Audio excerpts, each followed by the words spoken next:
Ok, neste vídeo eu quero fazer alguns estudos de funções. Então, estudar uma função, na verdade, é só fazer tudo o que você sabe fazer, usar o máximo de ferramentas possíveis para dizer alguma coisa a respeito de uma função com respeito à sua variável x. Ok? Então, só juntando as coisas que a gente sabe fazer. Por exemplo, em geral, a gente começa sempre procurar o domínio da função, quer dizer, quais são os x permitidos, para os quais f de x é uma função bem definida. Okay? Então, quais são os problemas em geral? Tá? As fontes de domínios que não são a reta toda são divisões por zero. Tá? Então tem que cuidar, atenção com a divisão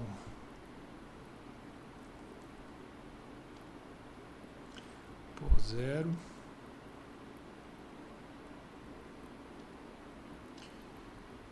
Vou chegar lá, divisão por zero, que pode ser uma fonte de domínio. Eu não quero nunca ter uma divisão por zero, nem ter expressões indeterminadas do tipo zero sobre zero. Eu não quero tomar raiz de número negativo.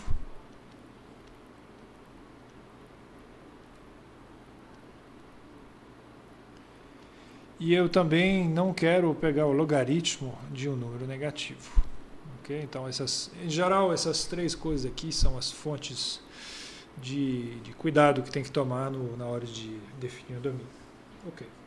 Bom, depois tem coisas mais padrão. Por exemplo, eu posso tentar procurar, isso vai depender do domínio, mas procurar saber se a função é par ou ímpar. Ok? Isso, em geral, não acontece. Eu vou dar alguns exemplos depois de umas funções que satisfazem essas propriedades, mas, em geral, não tem muita razão de verificar disso acontecer. Tá? São propriedades muito particulares. Por exemplo, a função ela é par, lembrando, né? F é par se f de x é igual a f de menos x em todo x, subentendido todo x do seu domínio. Então, você já vê que isso impõe que o domínio D tenha alguma simetria, e que o domínio tem que ser tal que se x pertence ao domínio, então menos x tem que pertencer ao domínio também.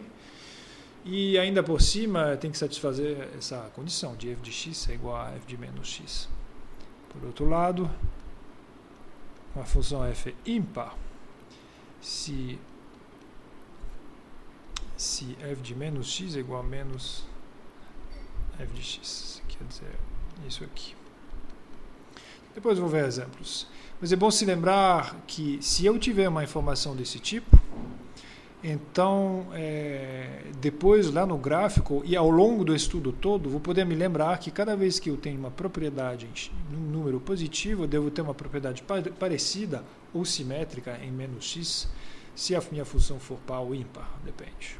Ok? Muito bem. Depois eu posso começar coisas mais padrão, tipo estudar os zeros da função. Tá? Será que existem alguns x tais que essa função é zero? Isso às vezes é possível, às vezes não, e às vezes na verdade nem é tão útil assim. Estudar o sinal de f. O que é o sinal de f? É determinar os valores de f para os quais f é positiva ou f é negativa.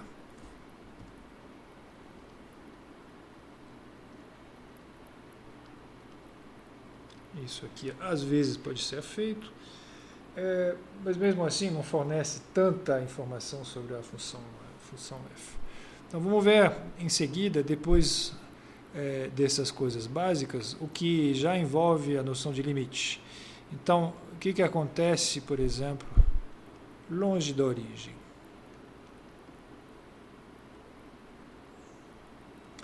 Longe da origem quer dizer a gente começa a olhar o que a função faz para os valores de x longe da origem no sentido de limite. Então a gente pode calcular, quer dizer, eu vou colocar estudar os seguintes limites. Então tem o limite para mais infinito e o limite para menos infinito. Eu sei que a priori esses dois limites não tem nada em comum. Okay? Um pode existir, o outro não, nenhum pode existir. Por exemplo, se a função for par, eu sei que esses dois limites devem ser iguais. Se a função é ímpar, um deve ser menos o outro, etc, etc. Mas se um deles existir, tá? Isso não é sempre o caso, a gente vai depois determinar exatamente a equação da assíntota horizontal. Eu digo determinar porque tem que falar, não é só calcular um limite e falar, esse limite é igual a tal. Eu quero falar, tem uma reta ali que se chama assíntota horizontal, que rege essencialmente o comportamento da função, dos valores da função para x longe da origem. Ok? Muito bem. A gente vai ver exemplos disso tudo depois. Vamos falar de variação. Então, estudar a variação já envolve um trabalho, em geral, um pouco maior, dependendo da função. Estudar a variação de f. Ok? Então, isso aqui, a gente sabe, por exemplo, que se a função f for derivável,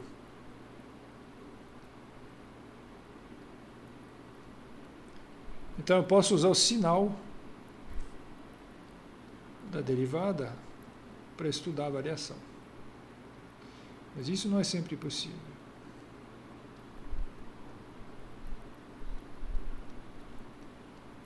Tá? De alguma forma, a gente viu exemplos já de funções que não são deriváveis em alguns lugares e estudou a variação delas mesmo sem passar pela derivada.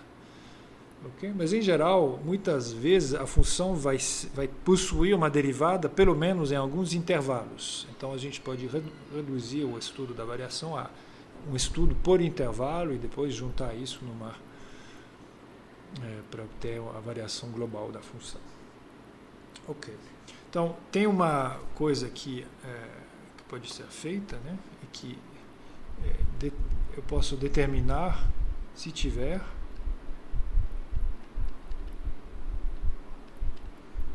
eu posso determinar as posições dos mínimos ou dos máximos locais, okay? E se der, em alguns casos eu posso determinar quais desses mínimos ou máximos locais são globais também, globais com respeito ao domínio inteiro da função. Ok, a gente vai ver isso nos exemplos depois. A próxima coisa que a gente pode fazer é estudar os intervalos onde a função é convexa ou côncava.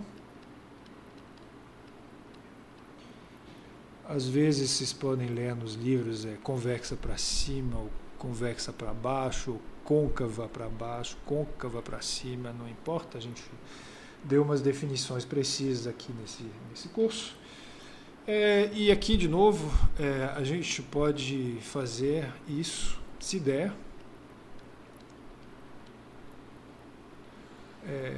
usando a segunda derivada.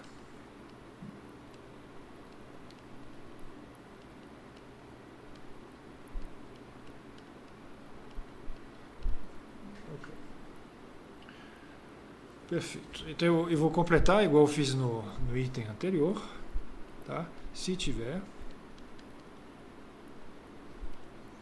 determinar as posições dos pontos de inflexão.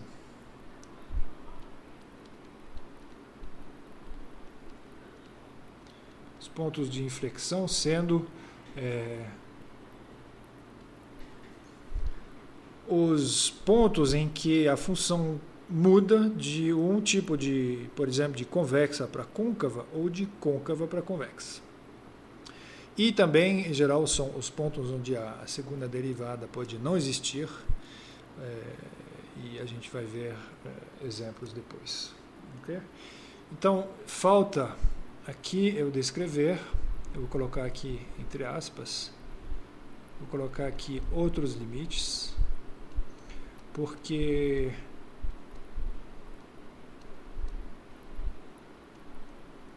esse item aqui eu não vou entrar em detalhes demais, porque eu precisaria de ter a regra de Bernoulli-L'Hopital, que eu ainda não apresentei, mas porque às vezes para completar o estudo da função é bom estudar ela.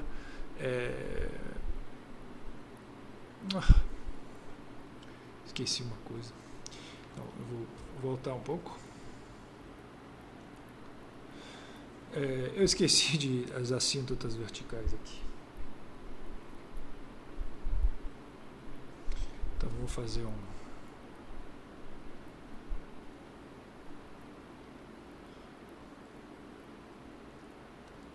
eu esqueci aqui. Tem três tipos de limites. Tem esses aqui, quando eu olho o que a função faz longe da origem, ou eu procuro assíntotas horizontais, ou limites laterais.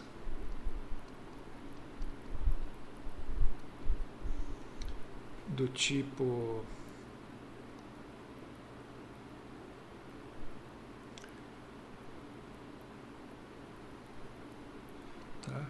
perto de pontos onde a função pode tomar valores arbitrariamente grandes.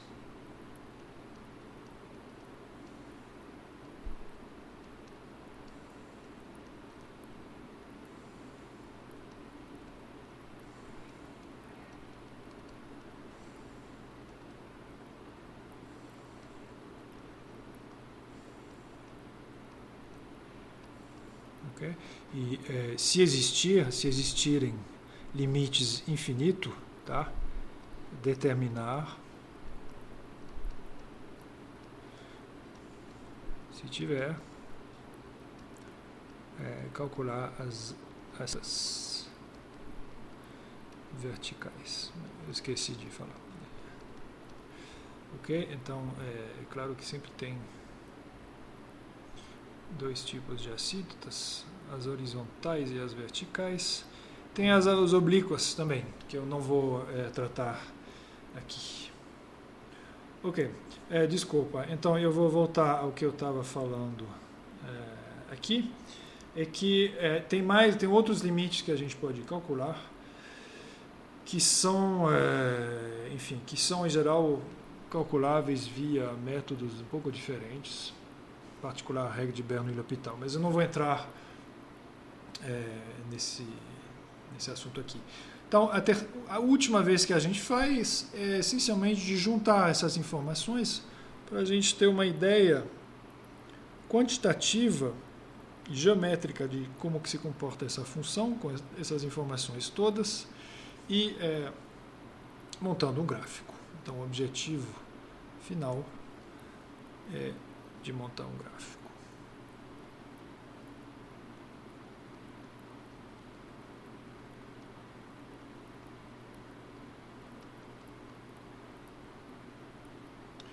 Ok?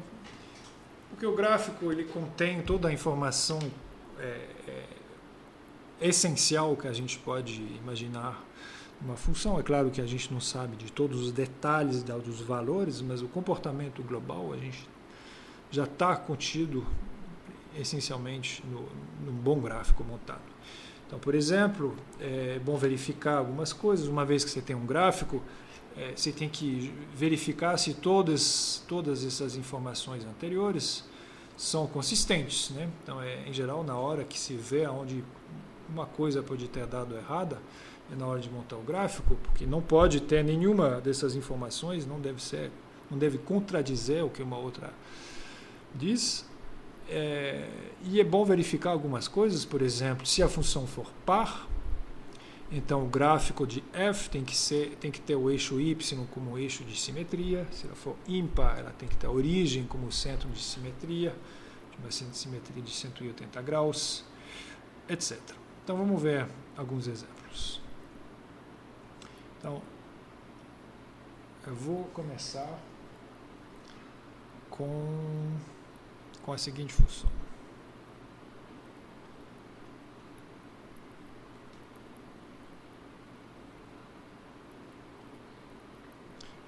Os dois primeiros estudos que eu vou fazer aqui são polinômios.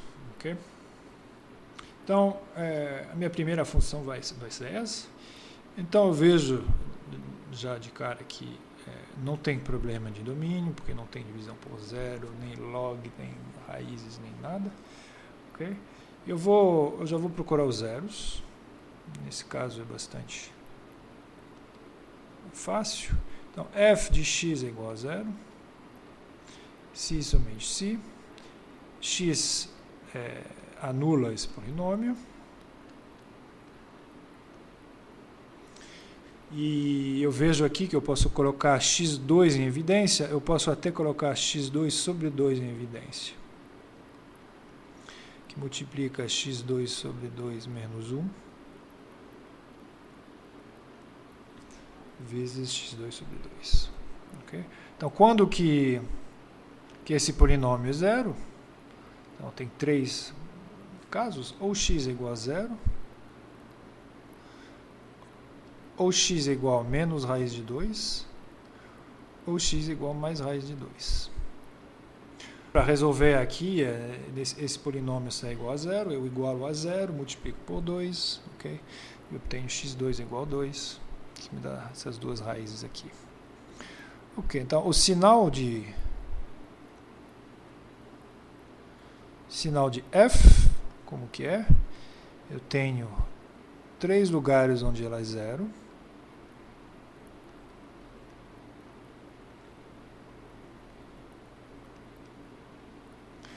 Okay? E esse zero aqui é particular no sentido que a função não muda de sinal em zero. Então ela é zero aqui,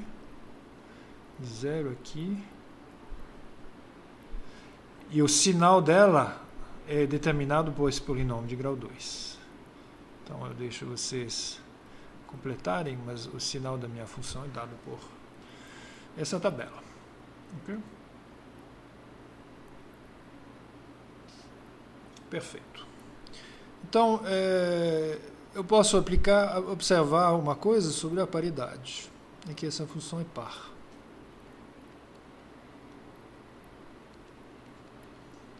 Então, f é par,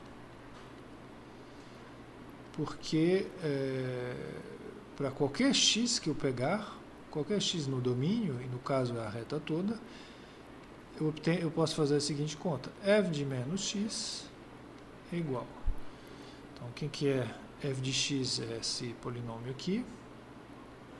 Então, me dá menos x elevado a 4 sobre 4 menos x elevado a 2 sobre 2. Mas menos 1 elevado a uma potência par,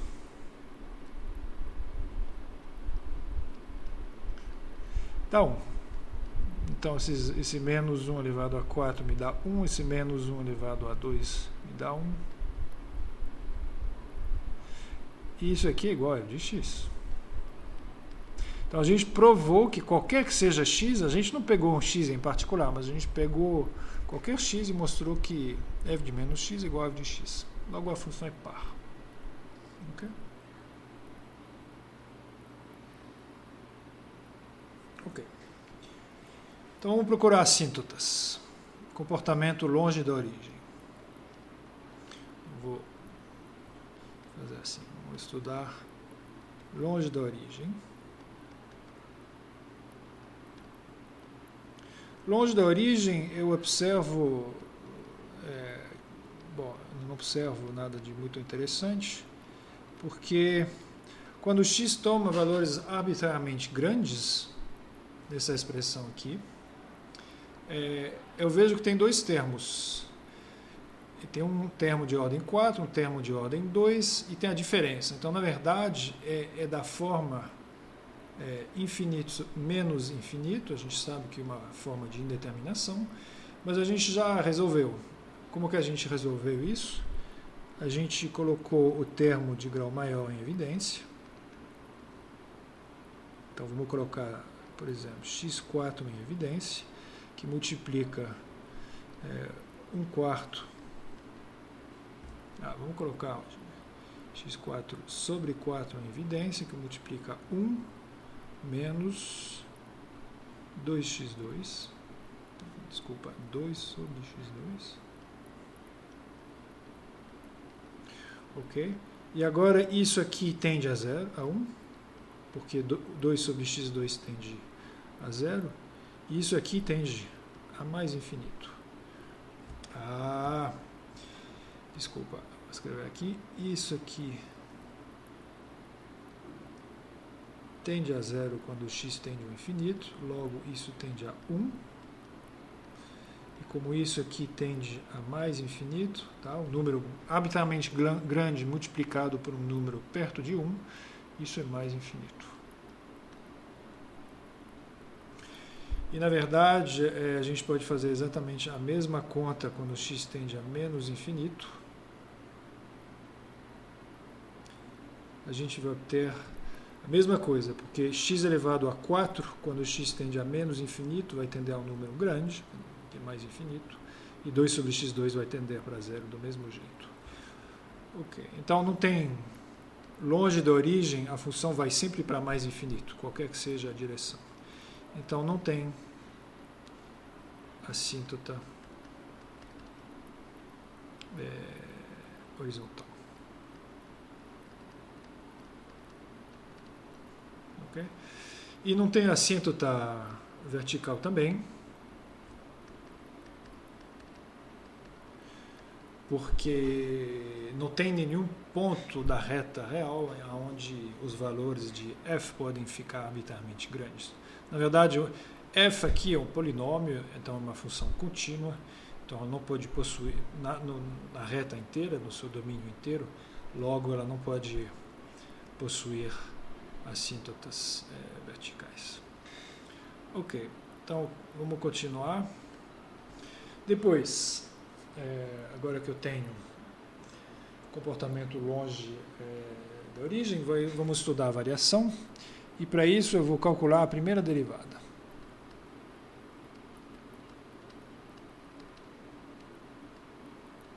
Então, calculo. A derivada vai ser a derivada de x4 sobre 4 menos x3, desculpa, x2 sobre 2. Derivada de x4 sobre 4 vai dar x3, derivada de x2 vai dar x, x2 sobre 2 vai dar x, que eu posso já escrever assim, porque eu sei que eu vou querer estudar os zeros e o sinal dessa primeira derivada. Ok? Então, ela existe sempre, claro. Então, a sua variação pode ser completamente determinada pelo sinal de f'. Então, eu tenho 3 pontos críticos.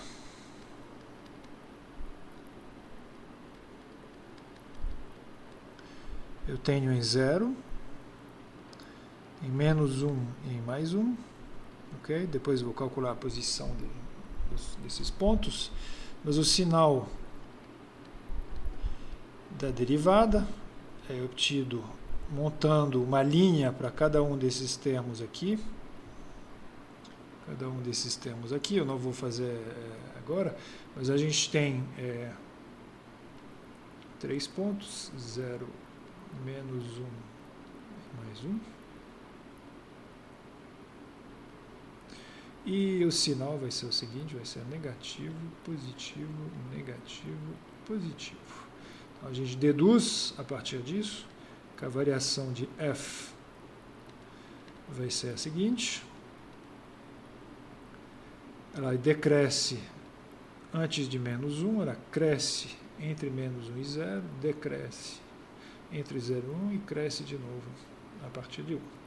Então a gente vê várias coisas aqui. A gente vê, por exemplo, que aqui deve existir um máximo local. Vou calcular a sua posição, é 0, f de 0. Quem é f de 0 é 0, né? 0 elevado a 4 sobre 4, etc, etc.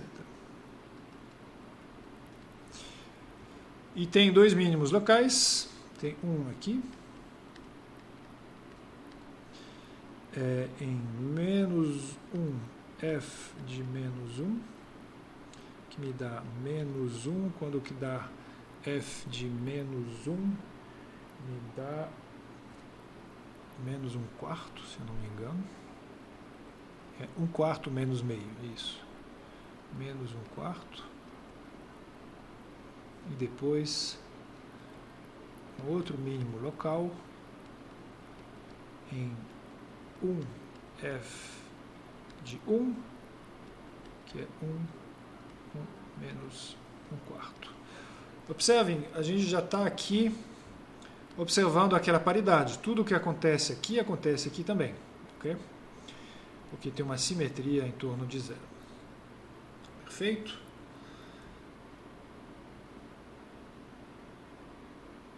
Então, já tenho a posição desses pontos.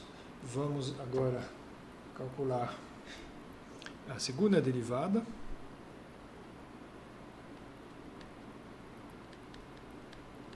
Então, já que a conta da primeira derivada foi fácil, eu verifico ela rapidamente, porque eu tenho que derivar de novo, então eu quero ter certeza que eu estou derivando a função certa. Aqui x² sobre 4 deu x3, deu x, tudo bem. Então, a derivada segunda de f vai ser a derivada de x3 menos x com respeito a x, que dá 3x2 menos 1. Okay? Então, eu tenho dois pontos onde a segunda derivada pode se anular, que é menos 1 sobre raiz de 3 e mais 1 sobre raiz de 3. Então, vamos escrever o sinal da segunda derivada, fica assim.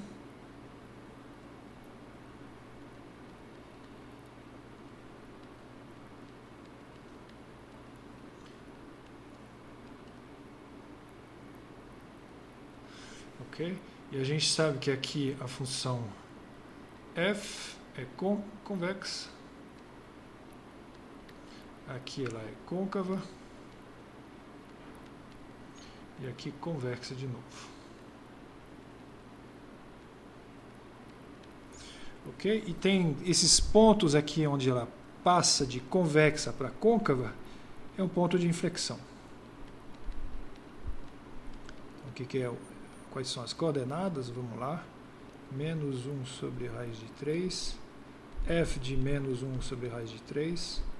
Eu vou deixar vocês calcularem isso aqui para verificar.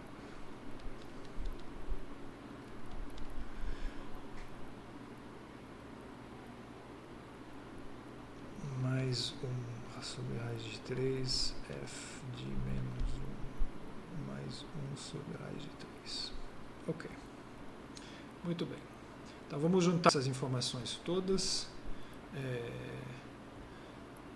no gráfico.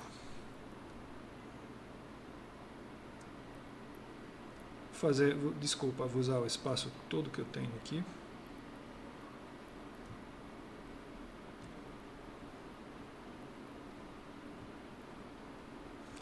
Então, vamos repetir. Eu tenho uma função que tem o seguinte sinal, então menos raiz de 2 mais raiz de 2. Tenho que me lembrar de que tudo que eu faço aqui tem que ser simétrico em torno do eixo y, né?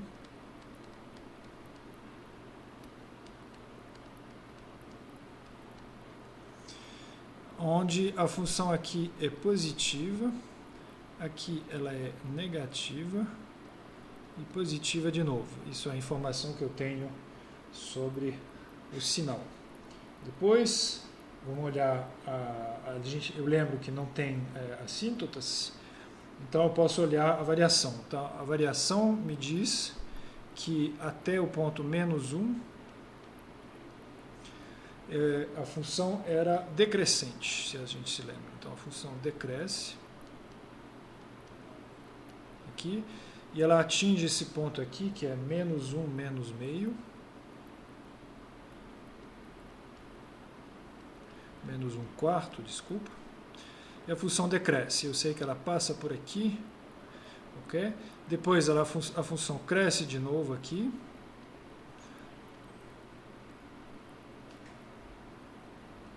até 0, onde ela toma o valor 0 de novo, ok?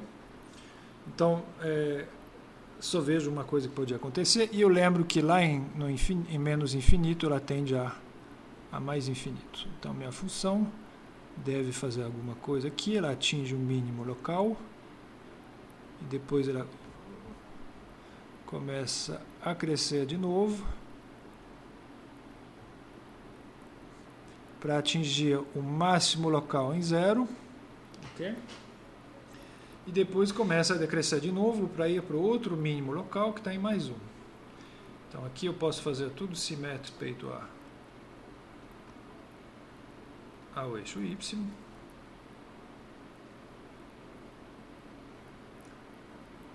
Que dá algo desse tipo. Está difícil. Vamos lá, ok? Então o que eu vejo aqui, o que eu ainda não montei, é que em menos 1 sobre raiz de 3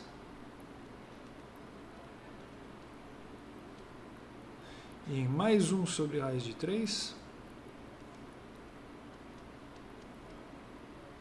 a função tem pontos de inflexão. Okay? Então a gente vê que aqui a função é convexa até esse ponto, ela fica côncava entre esses dois pontos e convexa de novo depois desse ponto. Ok. Então isso aqui é o primeiro exemplo, e próximo vídeo eu vou tratar outros exemplos.